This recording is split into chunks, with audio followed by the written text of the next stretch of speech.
Bonjour, bienvenue dans la correction de l'exercice 3 de l'examen de vibration et donc qui concerne un système continu. Nous allons commencer par l'énoncé. Une poutre uniforme, simplement appuyée, supporte une charge uniforme par unité de longueur P. À l'instant t égale 0, la charge P est supprimée subitement. Et bien sûr, la poutre vibre à cause de la déformée initiale sans vitesse initiale.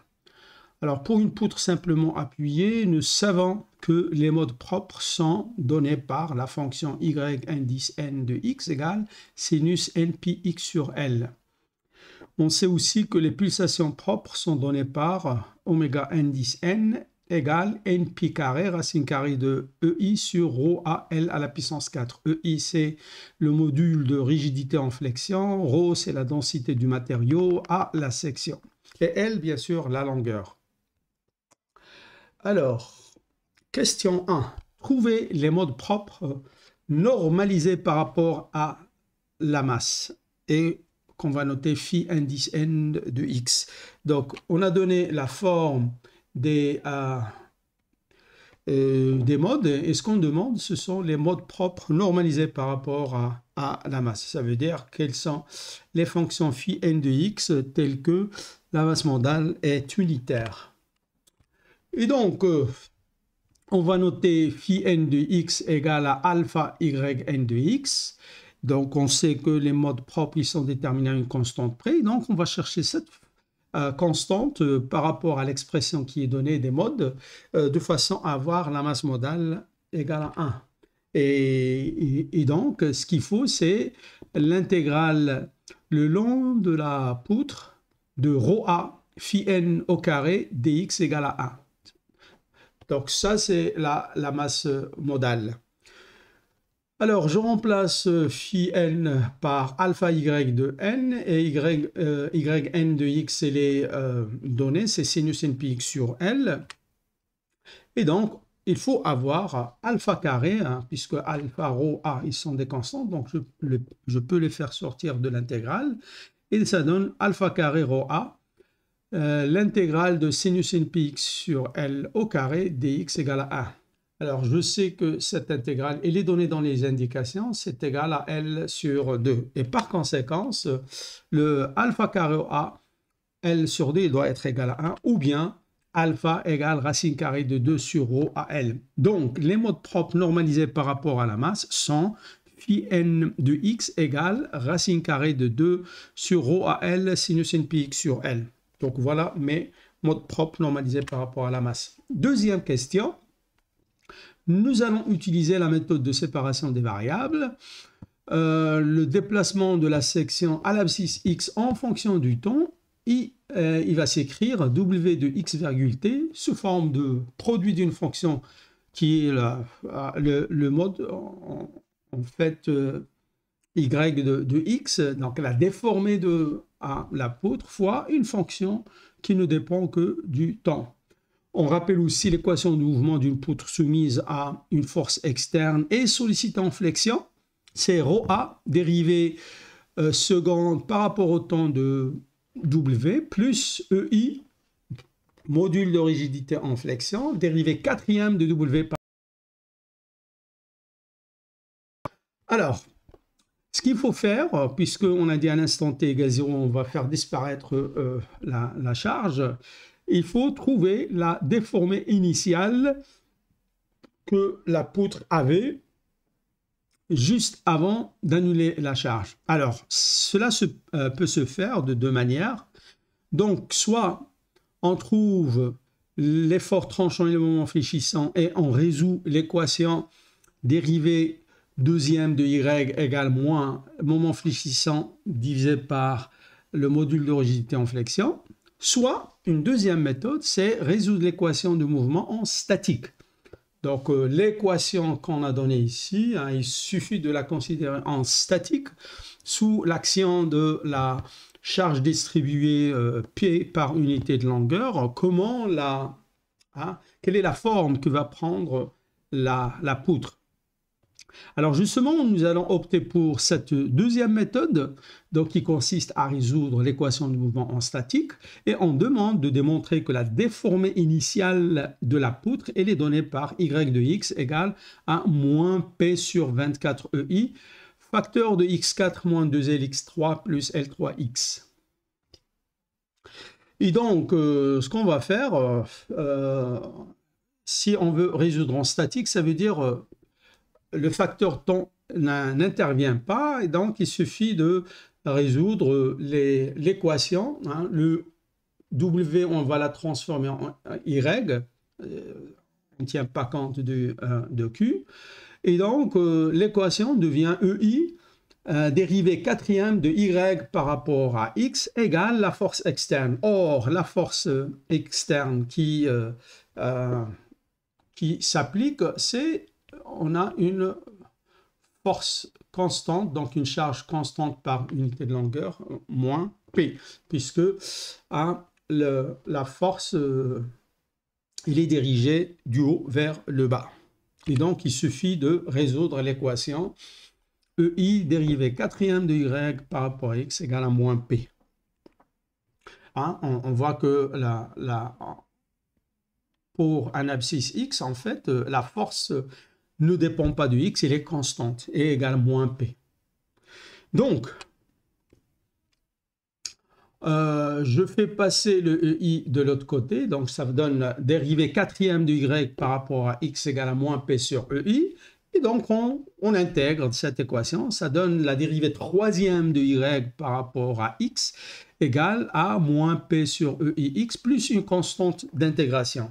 On intègre une deuxième fois, et donc on trouve dérivée deuxième par rapport à X égale à moins P sur EI, X carré sur 2 plus AX plus une deuxième constante d'intégration. Or, ce terme-là, en fait, il est lié au moment. Et donc, on va utiliser le fait que la poutre, elle est simplement appuyée. Donc, le moment aux appuis, elle est nulle. Et donc, si je remplace x par 0, dans cette expression-là, le d2y sur dx, il est lié à une constante près au moment. Et donc, je dois, si je remplace x par 0 et par L, je dois trouver que cette expression-là est nulle. Et donc, pour x égale 0, j'obtiens d2y sur dx en x égale 0, c'est b, donc c'est égal à 0. Et puis, je remplace x par L et ça me donne p égale à la constante d'intégration égale p sur EI, L sur 2.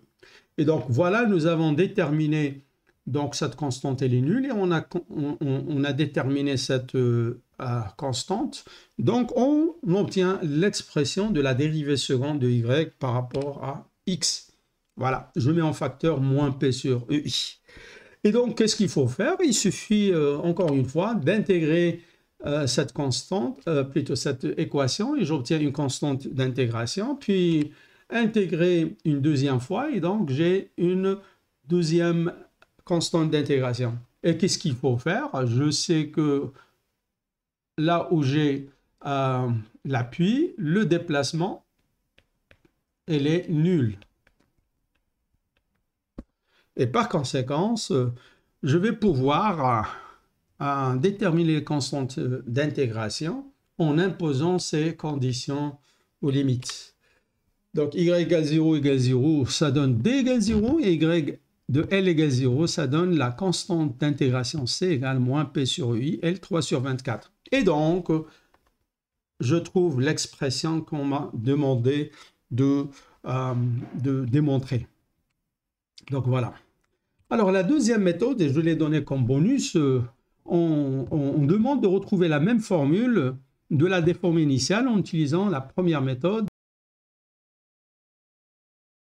En fléchissant, on résout l'équation dérivée seconde de y par rapport à x égale moins moment fléchissant divisé par EI. Et donc, qu'est-ce qu'il faut faire? Il faut d'abord commencer par déterminer les réactions aux appuis. Donc, j'ai une force totale qui est due à P, équivalent c'est P fois L. Et par conséquent, je note par exemple la réaction au point A, RA, RB, et j'utilise deux formules, sigma des forces égale 0 et sigma des moments, par exemple par rapport à A égale 0, ça me donne que RA égale RB égale PL sur 2. Et donc, on va commencer d'abord par déterminer l'effort tranchant. Donc, je considère la poutre entre le point A jusqu'à un point d'abscisse X et je cherche quelle est la force à appliquer au système de façon à ce qu'il garde l'équilibre. Et c'est ce qu'on appelle le moment fléchissant. Donc, je vois que donc, si je veux appliquer une force ici, hein, donc il doit équilibrer cette force-là, plus PL sur 2, et cette force-là, mais dirigée dans le sens inverse, donc c'est moins Px. Donc le moment, plutôt l'effort tranchant, c'est moins Px plus PL sur 2. Et pour trouver le moment fléchissant, donc il suffit de considérer dans ce cas le moment. Okay? Donc cette force-là, par rapport à ce point-là, cette force PL sur 2, elle est à une distance x, et donc il va créer dans le sens négatif un moment égal la force fois le bras de levier, donc c'est moins PL sur 2 x. Et puis cette force-là, on voit qu'il applique un moment dans le sens inverse, mais la distance par rapport au point considéré, c'est x sur 2. Et donc, le moment, c'est la force qui est Px fois le bras de levier x sur 2, et donc ça donne Px carré sur 2. Alors, en fait, il y a une relation entre les deux. Hein, on intègre ou bien on dérive pour passer du moment fléchissant vers l'effort tranchant ou l'inverse. Et donc, la déformée initiale est obtenue en résolvant l'équation dérivée seconde de y par rapport à x égale moins le moment fléchissant divisé par e. Et donc, le moment fléchissant, on l'a, elle est ici. Hein, et l'équation à résoudre, c'est d de y sur dx égale moins 1 sur ei fois cette expression-là. Et on met en facteur p sur 2, ça donne dérivée seconde de y égale moins p sur 2i égale x fois x carré moins L fois x. Et donc, on intègre une première fois, donc on obtient une constante d'intégration. Une deuxième fois, on obtient une deuxième constante d'intégration. Et bien sûr, on va utiliser les conditions aux limites. Y de 0 égale à y de L égale 0, ce qui donne exactement la même expression. Donc, voilà pour le bonus. Et j'ai tracé toutes ces expressions-là sur GeoGebra. Et donc là, je vois la variation. Ici, c'est le premier appui en x égale 0, et deuxième appui en x égale à L. Donc ça, c'est l'effort tranchant, le moment fléchissant, et puis la déformée initiale. Donc ça, c'est la déformée initiale. Question 3. Démontrer que la réponse de la poutre est Wx de virgule t égale moins 4p sur EIL fois L sur pi à la puissance 5, somme de k égale 0 jusqu'à l'infini, de 1 sur 2k plus 1 à la puissance 5, sinus 2k plus 1, pi x sur L fois cosinus oméga 2k plus 1 fois t. Donc, comment est-ce qu'on va faire? Très simplement, on va dire que la réponse totale, c'est la somme de i égale à 1 jusqu'à l'infini des wi x virgule t. Et c'est quoi ce wi? C'est une fonction, le mode en fait, x. On a utilisé la méthode de séparation des variables.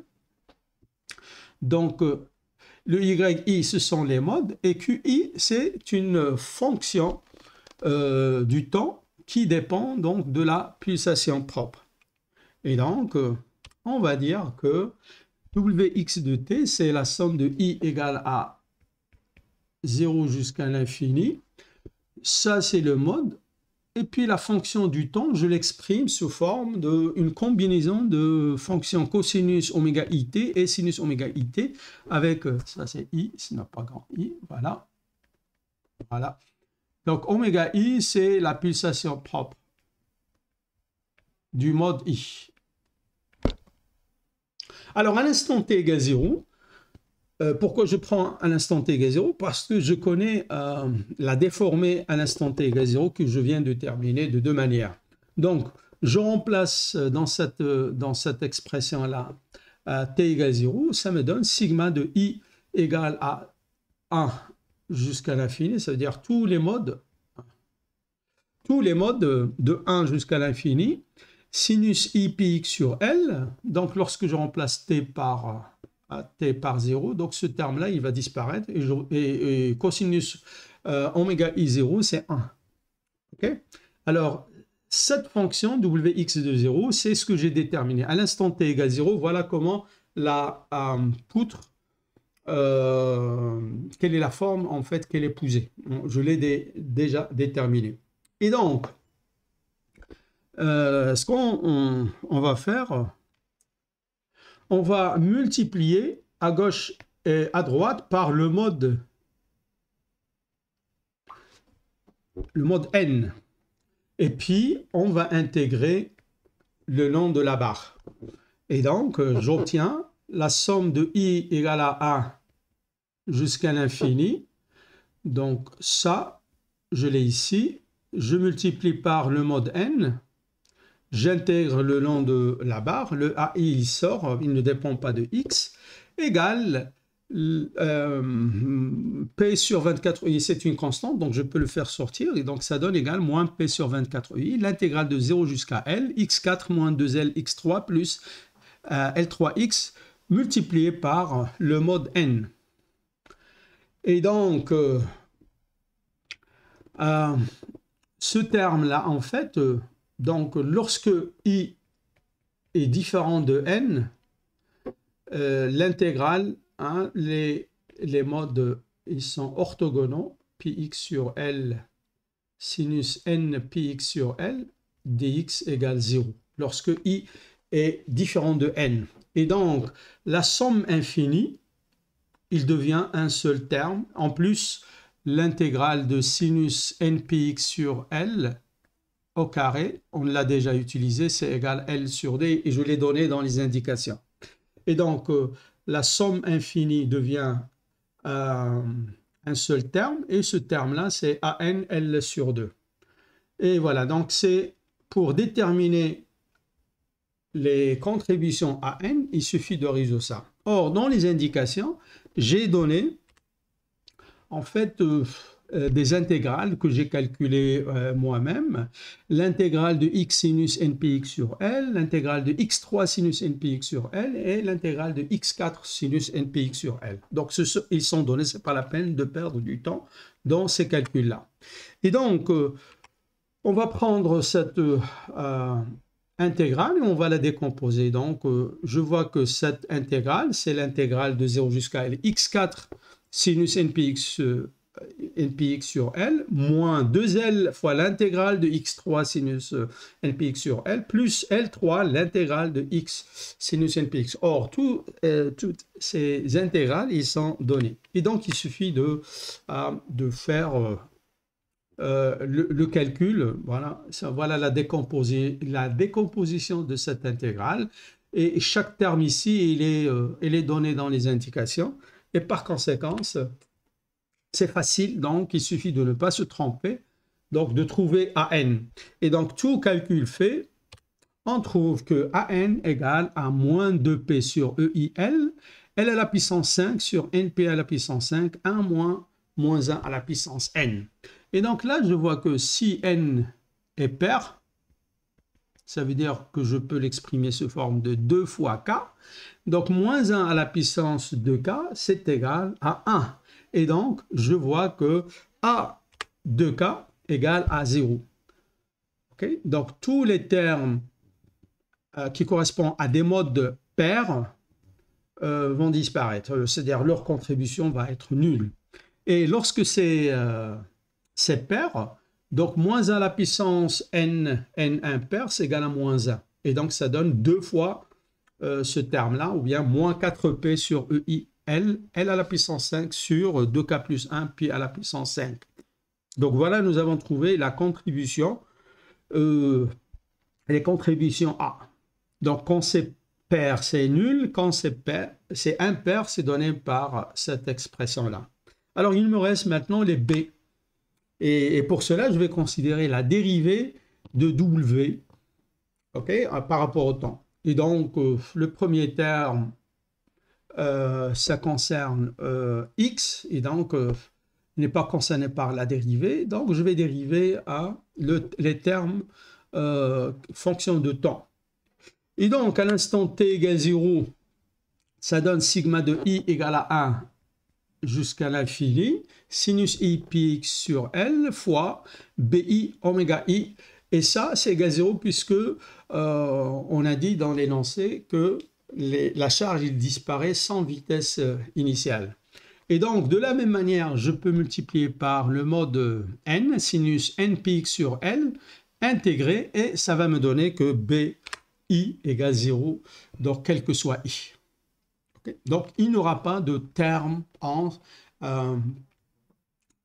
sinus oméga it dans l'expression de W. Et donc, le Wxt, c'est l'intégrale de k égale 0 jusqu'à l'infini à 2k plus 1 sinus 2k plus 1 pi x sur L fois cosinus oméga 2k plus 1 t. Donc, nous avons déjà déterminé les A indice 2k plus 1, donc il suffit de les remplacer et on obtient l'expression que nous a demandé de démontrer. Donc, voilà pour la question 3. Alors, donc si je reprends cette expression-là, je vois que le premier mode, sa contribution, c'est moins 4p sur EI, L à la puissance 5 sur pi à la puissance 5. Donc, le premier terme, donc là, quand k égale 0, c'est 1. OK? Et donc, sinus pi x sur L, cosinus oméga 1t. Donc, en fonction du temps, le maximum, c'est lorsque cosinus égale à 1. Pour le mode 2, c'est exactement ça, mais fois 1 sur, quand k égale à 1, ça donne 1 sur 3 à la puissance 5. 3 à la puissance 5, etc. Et donc, si je calcule le ratio de la contribution du deuxième mode par rapport au premier, ça donne 1 sur 3 à la puissance 5 ou bien 4 10 puissance moins 3. De la même manière, si je calcule la contribution du troisième mode par rapport au premier mode, c'est 3 10 puissance moins 4. Et la contribution du quatrième mode, c'est en fait, c'est pas le quatrième mode, le quatrième ne contribue pas, c'est le septième mode, c'est 2 fois k plus 1. OK? Donc, ça, c'est en fait, c'est pas le mode, c'est pour k. Voilà. Lorsque k égale à 0, ça donne le premier mode, k égale à 1, ça donne le troisième mode, etc., etc. Donc, ce qu'on voit par rapport au premier mode, à cette constante près, où j'ai une contribution de 1, le deuxième mode, c'est 4 10 puissance moins 3, le mode suivant, c'est 3 10 puissance moins 4, etc. Donc, ce qui domine, c'est le premier mode. Alors, première question, pourquoi on a ça en fait? Pourquoi les modes pairs déjà? Les modes pairs, pourquoi ils ne contribuent pas à la réponse? Il n'y a pas le deuxième, le quatrième, le sixième, le huitième, etc. Et pourquoi le mode propre domine la réponse totale? Alors, en fait, le système vibre librement sous l'action de la déformée initiale. Et si je trace, j'ai déjà tracé la déformée initiale.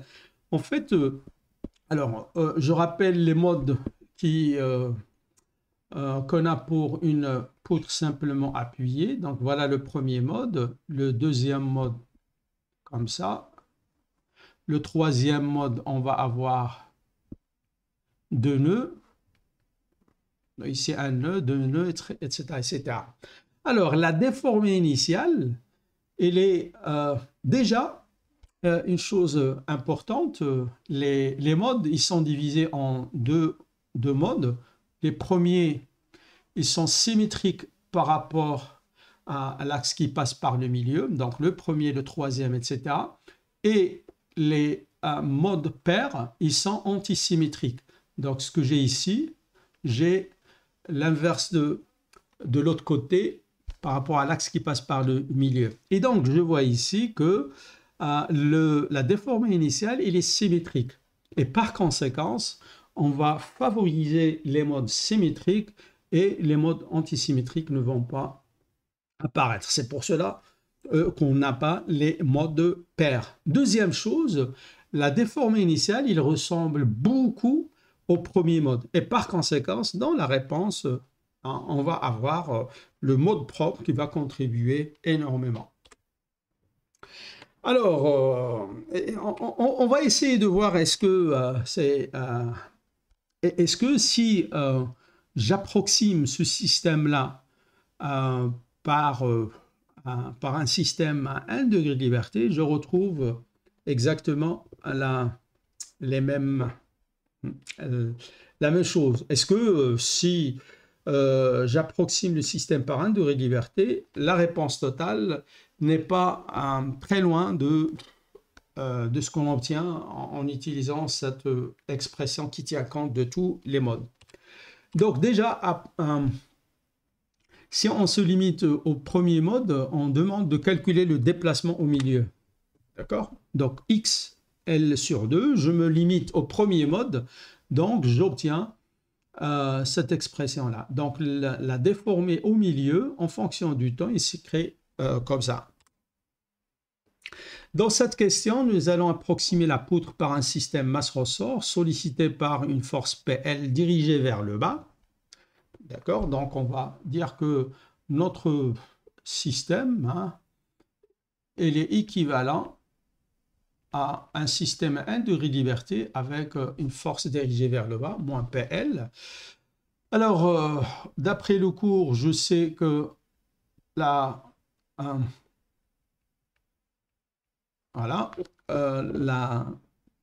raideur équivalente, c'est 48 EI sur L3 et la masse équivalente, c'est la moitié de la masse de la poutre. On demande de trouver la pulsation propre du système équivalent. Donc, on a déjà calculé oméga 1 égale pi au carré racine carrée de EI sur rho A L à la puissance 4. On demande de calculer la pulsation propre du système équivalent. Et puis, si je prends ce système-là, je lui applique exactement les mêmes conditions que à la poutre. On demande de trouver la déformée max et par conséquent comparer les deux. Donc la réponse d'un système à 1 degré de liberté est donnée par A cosinus oméga propre T plus B sinus oméga propre T. Quand je dérive, j'obtiens l'expression de la vitesse de déplacement. Alors première question, c'est quoi la pulsation propre du système équivalent? C'est tout simplement racine carrée de K sur M avec K égale 48 EI sur L3 et masse équivalente égale à rho A L sur 2. Et par conséquent, le oméga N, c'est racine carrée de 96 racine carrée de EI sur rho A L à la puissance 4. Alors, si en plus j'impose les conditions initiales, donc je peux trouver la réponse du système équivalent. Et je résume donc dans ce tableau les résultats principaux. Donc, pour le système continu, nous avons la pulsation propre. Pour le système discrétisé, nous avons trouvé la pulsation du système équivalent et l'erreur, elle est de moins 0,73%.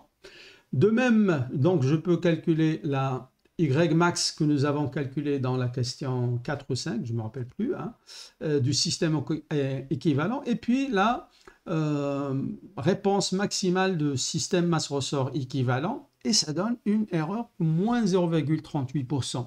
Et donc, je vois que ce que j'avais trouvé analytiquement est confirmé. Donc, j'aurais pu, dès le départ, considérer que ma poutre qui supporte une charge uniforme et qu'à l'instant t égale 0, je fais disparaître cette charge, aurait pu être modélisée par un système à 1 degré de liberté. Donc voilà pour la correction de l'examen. Merci pour votre attention.